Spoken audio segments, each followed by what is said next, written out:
नमस्कार बच्चों, कैसे हैं आप सब। आशा करती हूँ आप सभी अच्छे होंगे, स्वस्थ होंगे, खुश होंगे और अपनी पढ़ाई भी अच्छे से कर रहे होंगे। तो जैसा कि आप सभी जानते हैं, मैं हूँ आपकी हिंदी की अध्यापिका और मैं स्वागत करती हूँ आप सभी का आईसीटी वर्चुअल क्लासरूम में।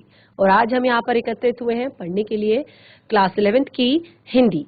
क्लास 11th की हिंदी में जैसे कि आप सभी को पता है, हमारा पिछले कुछ सेशन से चैप्टर चल रहा है रजनी, और इस पाठ में हम एक पट कथा को पढ़ रहे हैं। और जैसे कि मैं बार बार कह रही हूँ कि जो पट कथा होती है, कथा जो होती है, कहानी जो होती है, वो लेखक द्वारा पुस्तक में छापने के लिए, पुस्तक में पढ़ने के लिए यहाँ पर लिखी जाती है। लेकिन जो पट कथा होती है वो किसी भी धारावाहिक या किसी भी फिल्म के लिए लिखी जाती है, जिसको फिल्माया जाता है, चित्रों के माध्यम से आपके टीवी सीरियल्स के माध्यम से दिखाया जाता है या फिल्म के माध्यम से दिखाया जाता है। तो पट कथा हम पढ़ रहे हैं।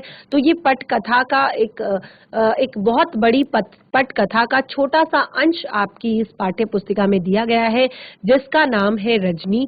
क्योंकि इसमें एक रजनी नाम की जो महिला है, वो शिक्षा में हो रहे व्यवसायीकरण का जो ये एक टॉपिक है, एक मामला है, उसको उजागर करती हुई यहाँ पर दिखाई दे रही हैं।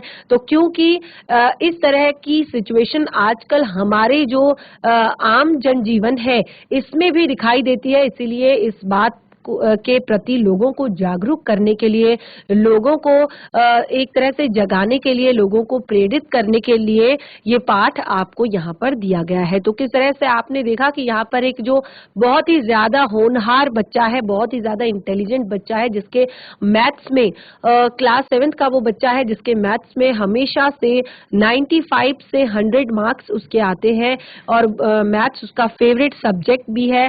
लेकिन फिर भी जब वो मैथ्स का ट्यूशन अपने क्लास के टीचर से नहीं लगवाता, तो सब कुछ अच्छा करने के बावजूद भी जब वो कहता है कि मैंने अपना पेपर 3 से 4 बार सॉल्व किया है और हर बार मेरे 95 मार्क्स उसमें आ रहे हैं, लेकिन अभी मेरे 75 मार्क्स है, यानी कि क्लास में 6ठा स्थान उसे प्राप्त हुआ है मैथ्स के कारण।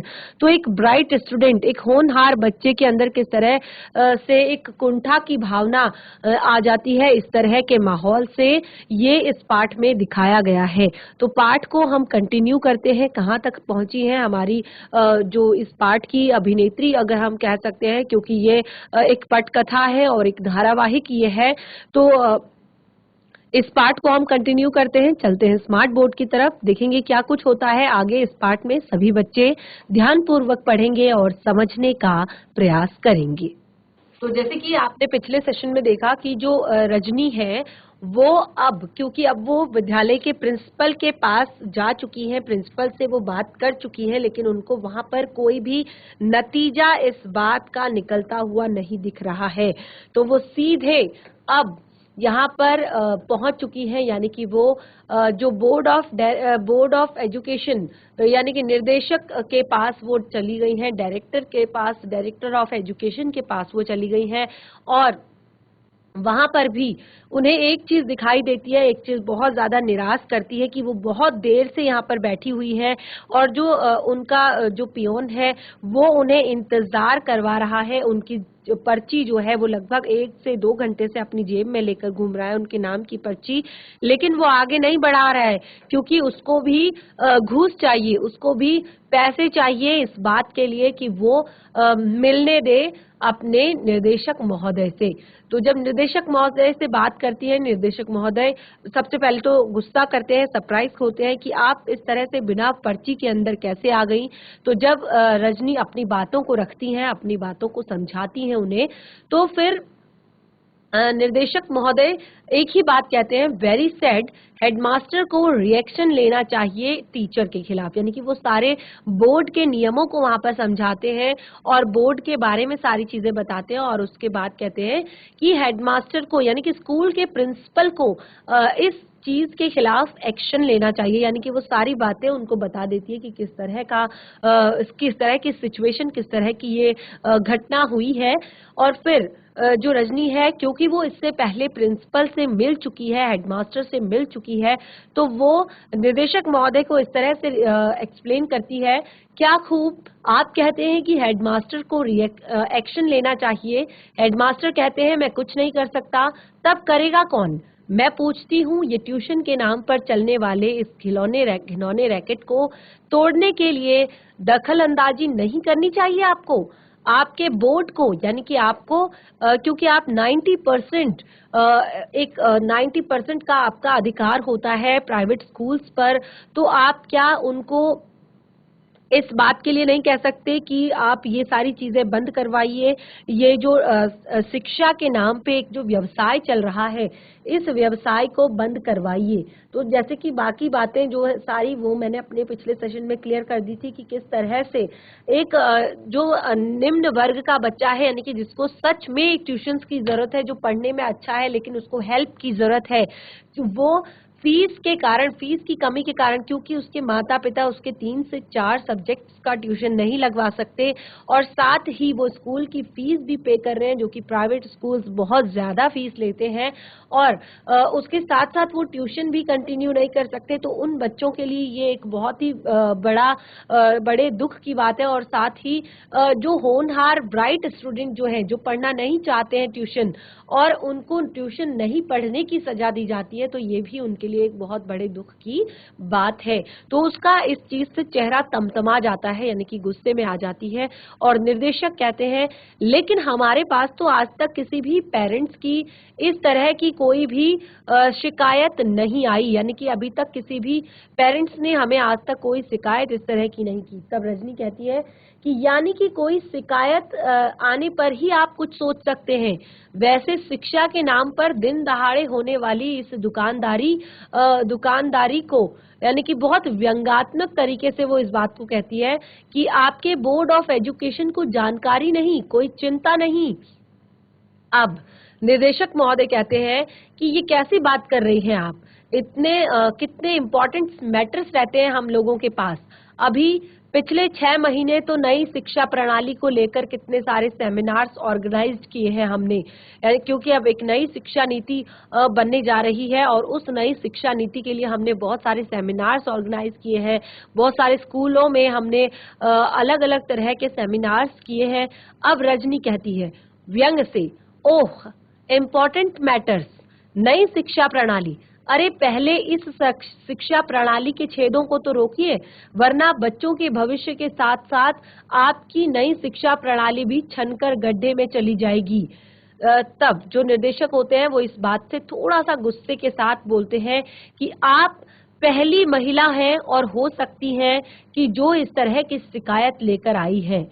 अब रजनी कहती है ठीक है, तो फिर आपके पास शिकायत का ढेर लगवा कर रखूंगी, और झट से उठकर बाहर चली जाती है। और निर्देशक देखता रहता है, फिर कंधे उचका देता है, यानी कि वो एक तरह से इग्नोर इस बात को कर देता है। अब मोटाज में कुछ दृश्य दिखाए गए, रजनी फोन कर रही है, मेज पर कुछ पत्र रखे हैं और रजनी एक रजिस्टर में उनके नाम पते उतार रही है, और साथ में 1-2 महिलाएं और भी हैं, और फिर एक के बाद एक 3-4 घरों के माँ बाप से मिल रही है, और 3-4 महिलाएं और भी हैं, यानी कि एक तरह से दृश्य जो है यहाँ पर समाप्त हो गया है। अब एक नया दृश्य, क्योंकि पटकथा है, हर एक 2 मिनट बाद, 2-3 मिनट बाद दृश्य जो है चेंज होते रहते हैं। तो अब किसी अखबार के दफ्तर कमरे में संपादक बैठे हैं और 2-3-4 स्त्रियों के साथ रजनी बैठी है। अब ये न्यूज़पेपर का ऑफिस है, न्यूज़पेपर संपादक का ऑफिस है। संपादक, आपने तो इसे बकायदा एक आंदोलन का ही रूप दे दिया, बहुत अच्छा किया। चीजें इसके बिना यहाँ चीजें बदलती भी तो नहीं है। शिक्षा के क्षेत्र में फैली इस दुकानदारी को बंद तो करना ही होगा। जो संपादक होते हैं वो भी इस पक्ष में हैं और कहते हैं कि बहुत अच्छा किया आपने जो इस बात को एक आंदोलन का रूप दे दिया, क्योंकि जैसे कि यहाँ पर बताया कि हमारे देश में कभी भी कोई जो बात है वो सीधे तरीके से कहने से बहुत कम सुनी जाती है, बहुत कम समझी जाती है। तो अगर इसके बिना, यानी कि कोई भी क्रांति या आंदोलन के बिना यहाँ पर कोई बात या चीजें नहीं बदली जा सकती, तब रजनी एकाएक जोश में आकर कहती है, आप भी महसूस करते हैं ना ऐसा?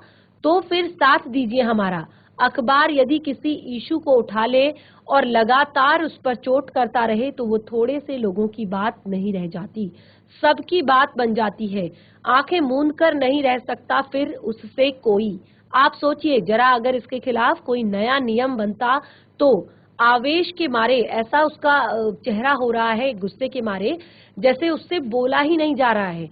तो वो कहती है कि अगर ऐसा होता तो कितने ही पेरेंट्स को, कितने ही जो पेरेंट्स है, बच्चों के माँ बाप है, उनको राहत मिलेगी और कितने बच्चों का भविष्य सुधर जाएगा और उन्हें असल में उनकी मेहनत का फल मिलेगा, ना कि माँ बाप के पैसे का। और शिक्षा के नाम पर बचपन से ही उनके दिमाग में यह नहीं भरा जाएगा कि पैसा ही सब कुछ है। देखिए बहुत बड़ी यहाँ पर बात बोली है रजनी ने, क्योंकि वो जैसे कि बताया, जैसे आज के समय में भी हम देखते हैं कि बच्चों और माँ बाप के मुंह पर एक ही बात सबसे बड़ी होती है कि हमारे पास पैसा नहीं है वरना हमारा बच्चा भी ऐसा कर लेता, हमारे पास पैसे नहीं है वरना हमारा बच्चा भी इस काबिल है। तो देखिए क्यों ये बात सामने आती है, क्योंकि हमने शुरू से ही शिक्षा में पैसे को इम्पोर्टेंस दी है। हमने कहा कि हम उसके 10 ट्यूशंस लगवा देंगे, वो इंटेलिजेंट हो जाएगा। हम कभी भी उसके असल कौशल पर, असल जो उसका मन है, उसके इंटरेस्ट पे हमने कभी ध्यान नहीं दिया कि उसका इंटरेस्ट किस चीज में है। हम उसको मैथ्स का ट्यूशन लगवा देते हैं, हम उसको फिजिक्स का ट्यूशन लगवा देते हैं, हम उसको इंग्लिश का ट्यूशन लगवा देते हैं।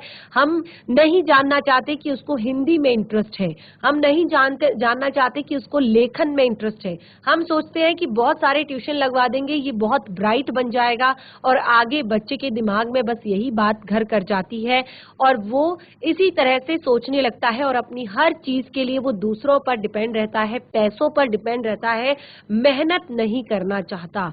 तो इसलिए इससे यहाँ पर एक बहुत ही अच्छी बात बोली कि जो कितने सारे बच्चे हैं जिनका भविष्य सुधर जाएगा और मेन तौर पर उन्हें अपनी मेहनत का फल मिलेगा। भले ही 2-4% कम आ जाएंगे, लेकिन जो आएंगे वो उनकी मेहनत के होंगे, उन्होंने खुद से उस पर मेहनत की होगी, खुद से अपना दिमाग लड़ाया होगा, ना कि किसी के ट्यूशन से इस बात के लिए कि वो मेरे से ट्यूशन पढ़ता है तो मुझे उसको अच्छे मार्क्स देने ही है या मुझे उसको अच्छे नंबरों से पास करना ही है। और मेन उनको माँ बाप के पैसों का फल नहीं मिलेगा, उनको अपनी मेहनत का फल मिलेगा। और साथ ही शिक्षा के नाम पर बचपन से ही उनके दिमाग में ये नहीं भरा जाएगा कि पैसा ही सब कुछ है।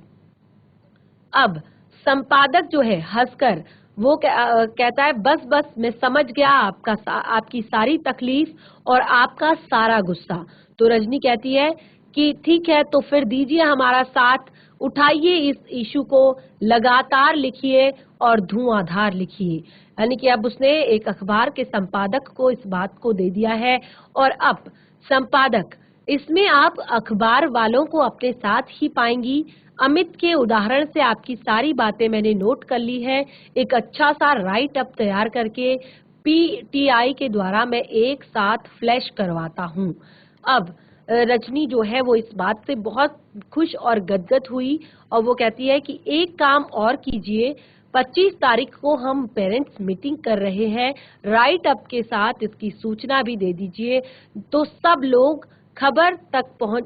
तक खबर पहुंच जाएगी। व्यक्तिगत तौर पर तो हम मुश्किल से 100-125 से संपर्क कर पाए हैं, वह भी रात दिन भाग दौड़ करके, और अधिक से अधिक लोगों के आने के आग्रह के साथ सूचना दीजिए। तो संपादक कहते हैं दी। तो वो कहती है ये हुई ना बात। अब ये भी दृश्य समाप्त हो जाता है। अब वो मीटिंग वाला स्थान है जहां पर पीटीएम चल रही है, पेरेंट्स मीटिंग हो रही है। अब मीटिंग का स्थान है, बाहर कपड़े का बैनर लगा हुआ है, बड़ी संख्या में लोग आ रहे हैं, भीतर जा रहे हैं। लोग खुश हैं, जोश में है, विद्रोह और विरोध का पूरा माहौल बना हुआ है। दृश्य कटकर अंदर जाता है, हॉल लगभग भरा हुआ है, एक और प्रेस वाले बैठे हैं, इसे बकायदा फोकस करना है। एक महिला माइक पर से उतरकर नीचे आती है, हॉल में तालियों की गड़गड़ाहट होती है। अब मंच पर से उठकर रजनी माइक पर आती है और पहली पंक्ति में रजनी के पास के पति भी बैठे हैं।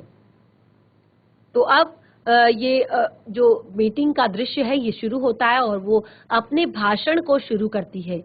बहनों और भाइयों, इतनी संख्या में आपकी उपस्थिति और जोश बता रहा है कि अब हमारी मंजिल दूर नहीं। इन 2 महीनों में लोगों से मिलने पर इस समस्या के कई पहलू हमारे सामने आए हैं। अब कुछ अभी आप लोग भी यहाँ सुने, रुक कर यह भी सामने आया है कि बहुत से बच्चों के लिए ट्यूशन्स जरूरी भी हैं, जैसे कि हमने बताया, क्योंकि कई बार जो उनकी माएँ हैं वो इस लायक नहीं होती कि वो अपने बच्चों को पढ़ा सकें, क्योंकि देखिए घर में कई बार जो माताएं होती हैं, आजकल के जो सिलेबस है, जो एक तरह से करिकुलम है, जो पाठ्यक्रम है, वो बच्चों का थोड़ा सा पुराने पाठ्यक्रम से हटकर है, टफ है। तो क्योंकि माताएं जो होती हैं वो एक तरह से पढ़ाई के टच से थोड़ा सा दूर हो जाती हैं, घर के कामों में व्यस्त हो जाती हैं और नए तरह का पाठ्यक्रम जो उनकी समझ से बाहर होता है तो वो अपने बच्चों को नहीं पढ़ा सकती हैं, और दूसरा समय की कमी के कारण वो अपने बच्चों को नहीं पढ़ा पाती हैं, क्योंकि घर के बाकी काम भी उन्हें करने होते हैं। तो और पिता जिसे वे घर और घर के किसी काम में जरा सी भी मदद नहीं करते, क्योंकि कई बार ऐसा होता है कि कुछ जो हस्बैंड्स होते हैं वो एक तो सबसे पहले वो पढ़ाई में बच्चों के ध्यान नहीं दे पाते, क्योंकि वो ज्यादातर घर से बाहर रहते हैं, और दूसरा कुछ ऐसे भी होते हैं जो घर के कामों में जरा सी मदद नहीं करते, बच्चों को नहीं पढ़ाते। तो ये ठहाका लगता है, यानी कि हंसने की आवाज आती है और कैमरा उसके पति पर भी जाता है। तब कहा जाता है कि कमजोर बच्चों के लिए ट्यूशन्स जरूरी हो जाती है, और रुक कर कहती है कि बड़ा अच्छा लगता है जब टीचर्स की ओर से एक प्रतिनिधि ने आकर बताया कि कई प्राइवेट स्कूल्स में तो उन्हें इतनी कम तनख्वाह मिलती है कि ट्यूशन ना करें तो उनका गुजारा ही ना हो। तो ये एक बहुत बड़ा पॉइंट वहां पर उठकर आ जाता है कि प्राइवेट स्कूल्स के टीचर्स वहां पर आते हैं और वो कहते हैं कि जो प्राइवेट स्कूल्स है वहां पर उन्हें इतनी कम सैलरी मिलती है, इतनी कम तनख्वाह मिलती है कि अगर वो ट्यूशन ना करें तो उनकी फैमिली का गुजारा संभव नहीं है। और कई जगह तो ऐसा भी होता है कि कम तनख्वाह देकर ज्यादा पर हस्ताक्षर करवाए जाते हैं। तो ये बिल्कुल सही कुछ बातें यहाँ पर लिखी हुई हैं कि कई जगह पर ऐसा होता है कि जो सैलरी स्लिप होती है वो ज्यादा पैसों की होती है, उस पर जिस पर सिग्नेचर करवाए जाते हैं और पैसे उन्हें कम दिए जाते हैं। तो तब ऐसे में टीचर्स से, अब वो रजनी हर तरह के मैटर्स यहाँ पर रख रही है और वो कहती है कि ऐसे में टीचर्स से मेरा अनुरोध है कि वो संगठित होकर एक आंदोलन चलाएं और इस अन्याय का पर्दाफाश करें। अब हॉल में बैठा हुआ पति धीरे से फुसफुसाता है कि अब लो एक और आंदोलन का मसाला मिल गया, और फिर कैमरा रजनी पर जाता है। इसीलिए अब हम अपनी समस्या से जुड़ी सारी बातों को नजर में रखते हुए बोर्ड के सामने प्रस्ताव रखेंगे कि एक ऐसा नियम बनाएं और कि कोई भी टीचर अपने ही स्कूल के छात्रों का ट्यूशन नहीं करेगा। ऐसी स्थिति में बच्चों के साथ जोर जबरदस्ती करने, उनके नंबर काटने की गंदी हरकत करने अपने आप में बंद हो जाएंगी। साथ ही यह भी हो कि इन नियम को तोड़ने वाले टीचर्स के खिलाफ सख्त से सख्त कार्रवाई हो। अब वो अपने बात को समाप्त करते हुए कहती है कि अब आप लोग अपनी राय दीजिए। तो इस तरह उसका भाषण सुनकर सारा हॉल अप्रूव्ड की आवाजों और तालियों की गड़गड़ाहटों से गूंज उठता है। अब दृश्य समाप्त, यानी कि इसके बाद आगे जो भी मीटिंग में होता होगा वो दृश्य समाप्त हो चुका है। नया दृश्य है, रजनी का फ्लैट है, सवेरे का समय है, कमरे में पति अखबार पढ़ रहा है। पहला पृष्ठ पलटते ही रजनी की तस्वीर दिखाई देती है। जल्दी जल्दी पढ़ता है और फिर एकदम चिल्लाता है, और पति, अरे रजनी रजनी सुनो, बोर्ड ने तुम लोगों का प्रस्ताव ज्यों का त्यों स्वीकार कर लिया है। और रजनी भीतर से दौड़ती हुई आती है, अखबार छीनकर जल्दी जल्दी खबर पढ़ती है, पर संतोष और चेहरे पर संतोष और प्रसन्नता के भाव दिखाई देते हैं। इस तरह से आप देख सकते हैं कि जो उनकी जो एक मेहनत थी, उनका किसी काम के प्रति जो डेडिकेशन था वो सफल हो रहा है। अब रजनी कहती है, तो मान लिया गया हमारा प्रस्ताव बिल्कुल जैसा का तैसा और बन गया यह नियम, और खुशी के मारे अखबार को ही छाती से चिपका लेती है। मैं कहती हूँ अगर डटकर मुकाबला किया जाए तो ऐसा कोई अन्याय नहीं है जिसकी धज्जियां न बिखेरी जा सके। अब पति मुग्ध भाव से उसे देखता है और कहता है I am proud of you Rajni, really I am proud of you, यानी कि वो कहता है कि मुझे तुम पर बहुत गर्व है। क्योंकि देखिए एक ऐसी सिचुएशन जिसे लोग बहुत टाइम से अपने मन में दबाए हुए थे, देखिए समस्या सबकी थी लेकिन कोई भी इस समस्या के खिलाफ आगे नहीं आना चाहता था, इस समस्या के लिए आवाज नहीं उठाना चाहता था। और रजनी जिसका बच्चा अभी इस लायक है भी नहीं कि वो 7th क्लास में पढ़ता हो और जिसको ट्यूशंस की जरूरत हो, वो आकर इस तरह के मामले को उठाती है, क्योंकि वो कहती है कि आज इस बच्चे के साथ है तो कल दूसरे बच्चे के साथ हो सकता है। अब वो इतराते हुए हूँ 2 महीने तक लगातार मेरी धज्जियां बिखेरने के बाद, यानी कि 2 महीने वो लगातार इस काम पर मेहनत कर रही है और बहुत ज्यादा परेशान 2 महीने से है। अब लीलाबेन और कांतिबाई और अमित का प्रवेश, यानी कि अमित के पिताजी का प्रवेश होता है। और लीलाबेन उस दिन तुम्हारी जो रस मलाई रह गई थी वह आज खाओ और सबके हिस्से की तुम ही खाओ। जो कांतिबाई के भाई है यानी कि अमित के पिताजी जो है वो रस मलाई लेकर आते हैं और उसको खिलाते हैं। तब अमित दौड़कर अपने हाथों से रसमलाई उसे खिलाने जाता है, पर रजनी उसे अमित के मुंह में डाल देती है, यानी कि अमित को खिला देती है। अब सब हंसते हैं और हंसी के साथ धीरे धीरे जो दृश्य है वो समाप्त हो जाता है। यानी कि जो ये दृश्य यहाँ पर था कि जो सफलता उन्हें अपने काम में मिली है, जो उन्होंने एक तरह से इतना बड़ा बीड़ा उठाया था, इतना बड़ा आंदोलन जो उठाया था, वो शिक्षा निर्देशन के अंतर्गत चल रहे बोर्ड ने वो सारी बातें मान ली है। अब शायद ये सारे नियम जो है वो लागू हो जाएंगे और स्कूल में इस तरह की जो धांधलियां हैं वो कम होंगी। और एक सबक यहाँ पर सभी पेरेंट्स को मिल गया है, सभी बच्चों को मिल गया है, स्कूल एजुकेशन डिपार्टमेंट को मिल गया है, स्कूल टीचर्स को मिल गया है और साथ के साथ साथ एक और नया, जैसे यहाँ पर कहा कि एक नया आंदोलन कि जो प्राइवेट स्कूल्स हैं वो स्कूल टीचर्स को सैलरी इतनी कम देते हैं कि उनका गुजारा, काम बहुत लिया जाता है लेकिन सैलरी बहुत कम दी जाती है। और साथ के साथ कई बार ऐसा होता है, इस तरह का मुद्दा भी यहाँ पर था कि कई बार ऐसा होता है कि टीचर्स से ज्यादा पैसों वाले सैलरी स्लिप पर साइन करवाए जाते हैं लेकिन उनको पैसे कम दिए जाते हैं। तो इस तरह चैप्टर हमारा कंप्लीट होता है।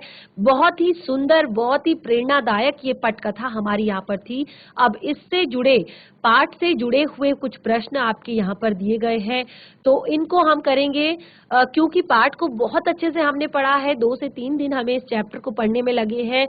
तो अब यहाँ पर पहला प्रश्न आपका इस पाठ से है, रजनी ने अमित के मुद्दे को गंभीरता से लिया क्योंकि? रजनी ने अमित के मुद्दे को गंभीरता से लिया क्योंकि आपको ऑप्शन दिए गए हैं कि वह अमित से बहुत अधिक प्रेम करती थी, अमित उसकी मित्र लीला का बेटा था, वह अन्याय के विरुद्ध आवाज उठाने की सामर्थ्य रखती थी, उसे अखबार की सुर्खियों में आने का शौक था। तो अपने सही उत्तर पर आप टिक करेंगे। तो देखिए अमित से वह स्नेह करती थी, तो ये कोई बहुत बड़ा मैटर नहीं है कि क्योंकि हम सबसे स्नेह करते हैं लेकिन कई बार हम अपनी बात को नहीं रख पाते उस स्नेह के कारण भी। क्या अमित के माता पिता अपने बेटे से स्नेह नहीं करते? वो तो शायद रजनी से ज्यादा स्नेह करते होंगे अपने बेटे अमित को, लेकिन वो कभी भी आवाज उठाने की हिम्मत नहीं कर पाए। और दूसरा, अमित उसकी मित्र लीला का बेटा था, तो ये भी कोई बड़ी बात नहीं है क्योंकि अमित उसके मित्र लीला का बेटा है, क्योंकि आपने कई प्रसंग प्रसंग यहाँ पर ऐसे सुने हैं, कई संवाद ऐसे सुने हैं जिसमें रजनी कहती है कि ये अमित की ही बात नहीं है, ये आज आपके बच्चे के साथ हो रहा है, कल हमारे बच्चे के साथ हो सकता है। नंबर 3 जो कि बहुत ही ज्यादा महत्वपूर्ण पॉइंट आपको यहाँ पर दिखाई दे रहा है कि वह अन्याय के विरुद्ध आवाज उठाने की सामर्थ्य रखती थी। यानी कि देखिए, सामर्थ्य सबके अंदर होती है लेकिन उसको बाहर निकालना पड़ता है, उसको उस विद्रोह की एक विद्रोह का एक लोगों के किसी भी विरोध करने का एक भाव इंसान के मन में होना चाहिए और उसके लिए मतलब उसके अंदर एक आत्मविश्वास होना चाहिए। तो सारी चीजें रजनी के अंदर थी, आत्मविश्वास था, अन्याय के खिलाफ आवाज उठाने की सामर्थ्य वो रखती थी, इसीलिए उसने सभी बच्चों के लिए और सभी पेरेंट्स के लिए ये एक नई क्रांति, नए आंदोलन का उसने यहाँ पर बीड़ा उठाया। और अगला है, उसे अखबार की सुर्खियों में आने का शौक था। तो अखबार की सुर्खियों में आने का उसको कोई शौक नहीं था, क्योंकि अगर ऐसा शौक होता वो सबसे पहले संपादक के पास जाती, वो सबसे पहले प्रिंसिपल के पास गई, उसने इस बात की शिकायत की, उसके बाद वो शिक्षा निर्देशक के पास गई, वहां जाकर उसने शिकायत की। जब किसी ने उसकी नहीं सुनी तब जाकर उसने अखबार में ये इश्तिहार दिलाया था। तो इस तरह से पहला प्रश्न हमारा कंप्लीट होता है। दूसरा प्रश्न है यहाँ पर, जब किसी का बच्चा कमजोर होता है तभी उसके माँ बाप ट्यूशन लगवाते हैं, और अगर कोई टीचर लूट रहा है तो उस टीचर से ना ट्यूशन ले ना किसी और के पास चले जाएं। यह कोई मजबूरी तो नहीं। प्रसंग का उल्लेख करते हुए बताइए कि संवाद आपको किस सीमा तक सही लगता है, तर्क दीजिए। देखिए, यहाँ पर कहा है कि जब किसी का बच्चा कमजोर होता है और तभी उसके माँ बाप ट्यूशन लगवाते हैं। अगर लगे कि टीचर लूट रहा है तो उस टीचर से ट्यूशन ना लें, किसी और के पास चले जाएं। यह कोई मजबूरी तो नहीं। तो देखिए, यहाँ पर आपको संवाद सही है या गलत है, सबसे पहले आपको ये क्लियर करना है। देखिए, काफी हद तक ये संवाद सही है, और लेकिन दूसरा ये है कि आपको तर्क भी यहाँ पर देना है। देखिए, यहाँ पर कहा कि जब किसी का बच्चा कमजोर होता है, पढ़ने में थोड़ा सा कमजोर है, उसे हेल्प की जरूरत है, तो ये सही बात है कि उसको ट्यूशन लगवाना चाहिए, उसको हेल्प लेनी चाहिए, क्योंकि कंपटीशन का जमाना है, बहुत सारा कंपटीशन आगे है। बच्चे को हम इस तरह से उसके हाल पर नहीं छोड़ सकते। उसको सिखाने के लिए, उसको आगे बढ़ाने के लिए थोड़ा सा किसी के हेल्प की जरूरत तो उसको जरूर पड़ेगी। लेकिन अगर कोई टीचर आपको लगे कि लूट रहा है, ज्यादा पैसे ले रहा है, तो आप उस टीचर से ट्यूशन नहीं लेंगे, लेकिन दूसरा बच्चा तो ले रहा है ना। तो क्या होता है कि ये हमारी मजबूरी नहीं है, लेकिन किसी और की मजबूरी हो सकती है। आप इसके खिलाफ आवाज उठाएंगे। आप ऐसा नहीं करेंगे कि आपका जो मतलब है वो निकल गया तो काम खत्म।